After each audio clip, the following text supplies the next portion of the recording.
My bees survived the winter. Cool. Hey, stay tuned. I'm going to talk about bees, both domestic, feral, and imported. Stay tuned.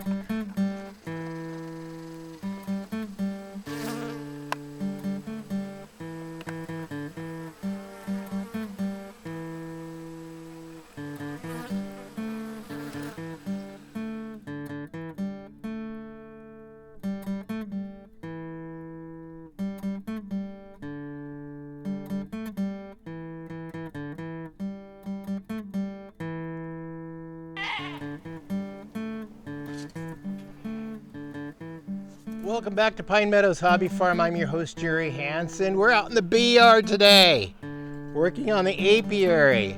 I'm just coming out to inspect the bees because it was a beautiful day. Hey, it's not spring yet. We're still at the tail end of winter. Spring doesn't really officially start for another week and a half, but the bees are out. I'm glad to see them.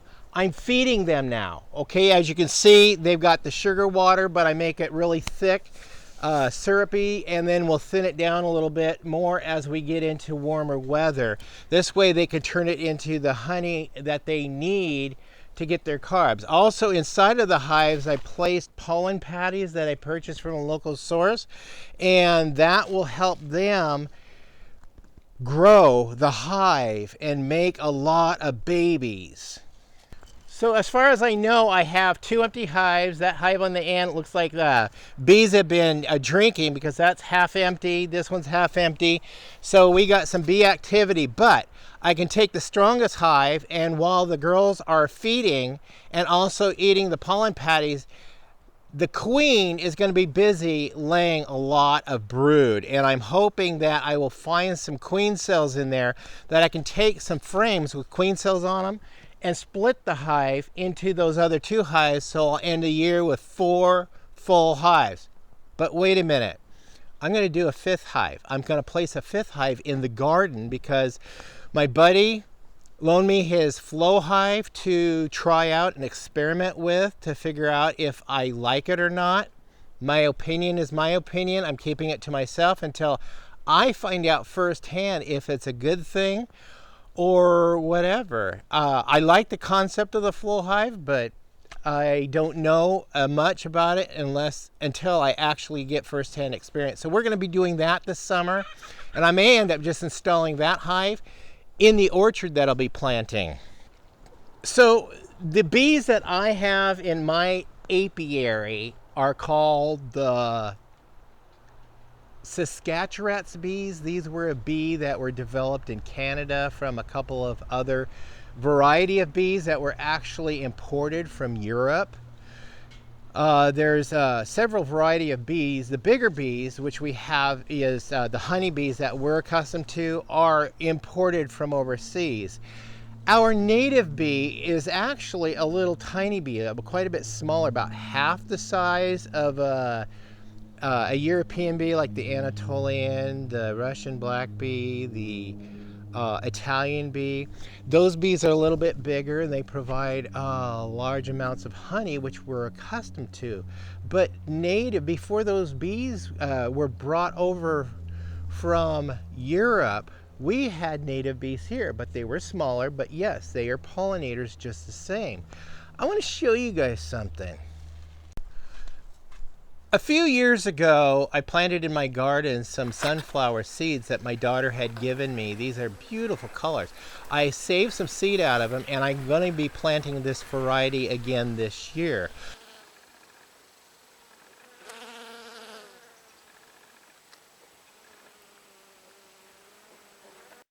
But that year I planted sunflowers.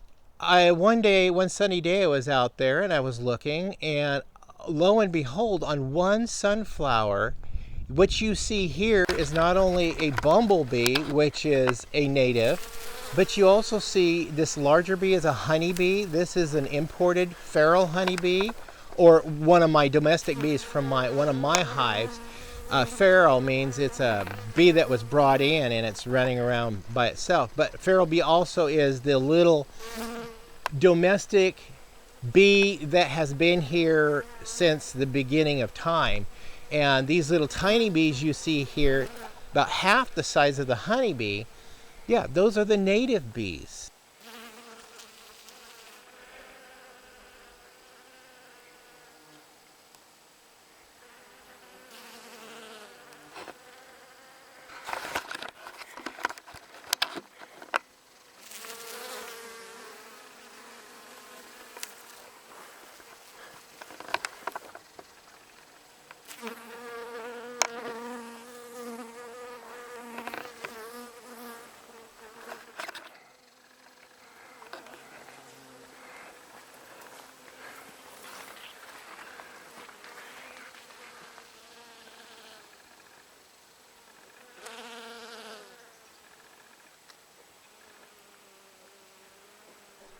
Those girls are busy working, and they've got their own little hives, and they do produce honey, but they don't produce the volume that we're accustomed to. But I thought I would share this with you guys to see all in one shot, one video, all the bees that are on one flower, the different varieties.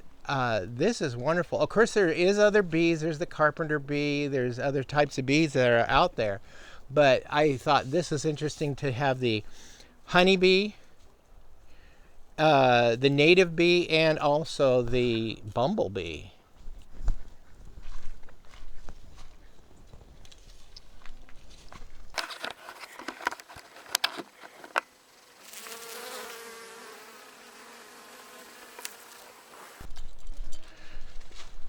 So please stay tuned as I start splitting hives, treat the hives for varroa mites and other pests that get into the hives. We're going to go in and do a full hive inspection. I may not do that on camera because we've done hive inspections on camera before. I'm just going to get her done, treat the mites with some chemical that's safe for the bees. It's a natural form of fumigation, of a natural form that happens naturally in the environment is what I'm trying to say. So it's not toxic. I just, yeah, was really excited to see the bees when I came out here to film this episode and see the bees just busy and eating and gathering pollen already. Where are they getting the pollen? I know it's early spring, but they're busy somewhere.